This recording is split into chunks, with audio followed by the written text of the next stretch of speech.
Hi, I'm Mrs. Hardesty, and I teach in first grade. And today I'm going to read Chapter 5 from our Stuart Little book. Chapter 5 Rescued. George was in favor of ripping up the pantry floor. He ran and got his hammer, his screwdriver, and an ice pick.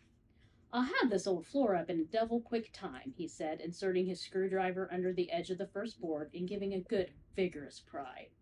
We will not rip up this floor till we have had a good search, announced Mr. Little. That's final, George. You can have that you can put that hammer away where you got it.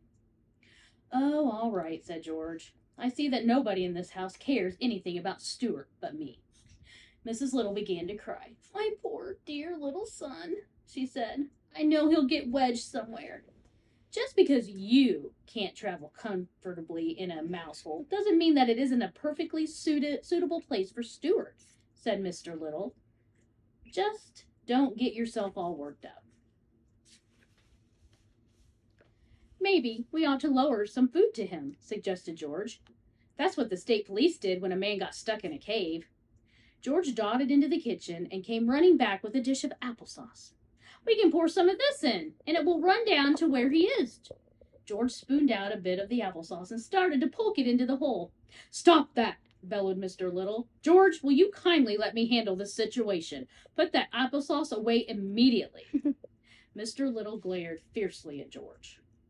I was just trying to help my own brother, said George, shaking his head as he carried the sauce back to the kitchen. Let's all call to Stuart, suggested Mrs. Little. It is quite possible that the mouse hole branches and twists about, and that he has lost his way. Very well, said Mr. Little. I will count 3, then we will all call. Then we will all keep perfectly quiet for 3 seconds, listening for an answer. He took out his watch. Mr. and Mrs. Little and George got down on their hands and knees and put their mouths as close as possible to the mouse hole. Then they all called, Stuart! And then they all kept perfectly still for 3 seconds. Stuart, from his cramped position inside the rolled-up shade, heard them yelling in the pantry and called back, Here I am! But he had such a weak voice and was so far away inside the shade that the other members of the family did not hear his answering cry. Again, said Mr. Little. 1, 2, 3. Stuart! It was no use. No answer was heard. Mrs. Little went up to her bedroom, lay down, and sobbed. Mr. Little went to the telephone and called up the Bureau of Missing Persons. But when the man asked for a description of Stuart and was told that he was only 2 inches high, he hung up in disgust. George, meantime, went down cellar and hunted around to see if he could find the other entrance to the mouse hole. He moved a great many trunks, suitcases, flower pots, baskets, boxes, and broken chairs from one end of the cellar to the other in order to get at the section of the wall which he thought was likeliest, but found no hole.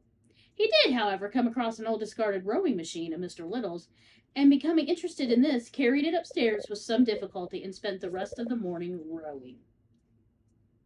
When lunchtime came, everybody had forgotten about breakfast.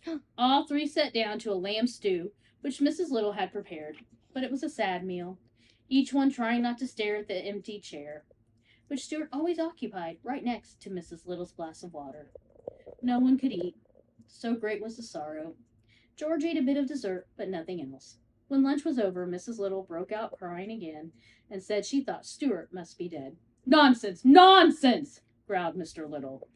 If he is dead, said George, we ought to pull down the shades all through the house. And he raced to the windows and began pulling down the shades. George! Shouted Mr. Little in an exasperated tone. If you don't stop acting in an idiotic fashion, I will have to punish you. We are having enough trouble today without having to cope with your foolishness. But George had already run into the living room and had begun to darken it to show his respect for the dead.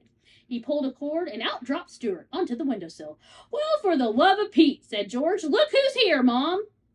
It's about time somebody pulled down that shade, remarked Stuart. That's all I can say. He was quite weak and hungry. Mrs. Little was so overjoyed to see him that she kept crying. Of course, everybody wanted to know how it had happened.